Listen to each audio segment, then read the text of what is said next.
Authentic અને tasty એકદમ soft એવા આપણા સિંગોડાના લાડુ.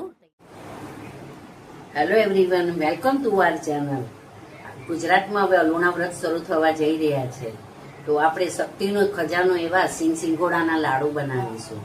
હવે એના માટે આપણને જોઈશે 500 ગ્રામ સિંગદાણા, 100 ગ્રામ સિંગોડાનો લોટ, 100 ગ્રામ ખડી સાકર, ઘી જરૂર મુજબ અને 5-6 એલચી. તો સિંગદાણા મેં અહીંયા મોડા લીધેલા છે, એને મેં શેકીને છોલીને કમ્પ્લીટ કરી દીધેલા છે, ફાળચા કર્યા છે. હવે આપણે સિંગદાણાને અધકચરા વાટીશું. સિંગદાણાને આપણે અધકચરા આપણે ક્રશ કરી લીધા છે. જો આ ટાઈપનું હોવું જોઈએ સિંગદાણા. અને સાકર પણ આપણી ઝીણી દળાઈ ગઈ છે.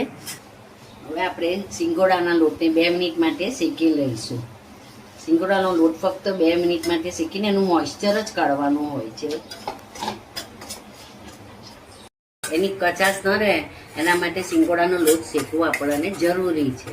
ઘી લીધું છે મેં, અને ઘીની અંદર આપણે દળેલી ખાંડ ઉમેરીને ઘી અને ખાંડને આપણે સરસ રીતે ફીણી લઈશું. આમાં મેં એલચી પણ વાટીને નાખી દીધી છે. હવે મેં આમાં જરૂર મુજબનું ઘી લીધું છે, અને એમાં દળેલી સાકર લઈને ઘી અને સાકરને આપણે થોડો ફીણી લઈશું.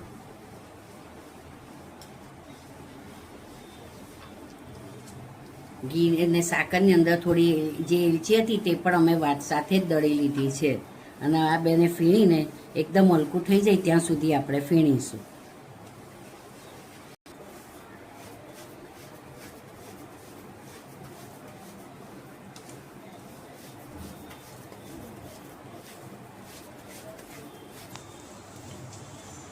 જો કેટલું સરસ ફીણાઈ ગયું છે.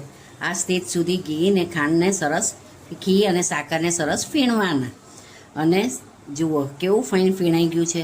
અને ઘી જરૂર લાગે તો 1 ચમચી એડ કરવું. હવે એમાં આપણે સિંગોડાનો લોટ એડ કરીશું. ધીરે ધીરે સિંગોડાનો લોટ એડ કરતા જઈશું.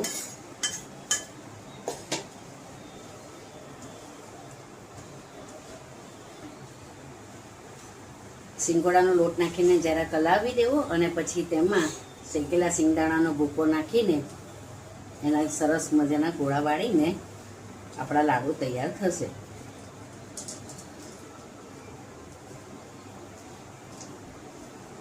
કેટલું સરસ હલાવાઈ ગયું છે. આ લાડુ વળે ત્યાં સુધી ટેક્સચર આવે ને ત્યાં સુધી એને મોસળવું. જો અમારા તો લાડુ વળતા થઈ ગયા છે. જો ન વળે તો 1 ચમચી ઘી ઉમેરવું.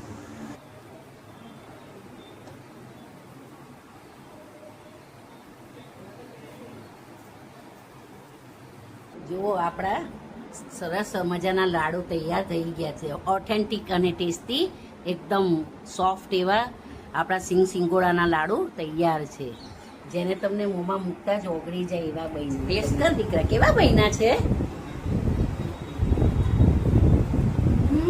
વેરી યમ્મી મમ્મા.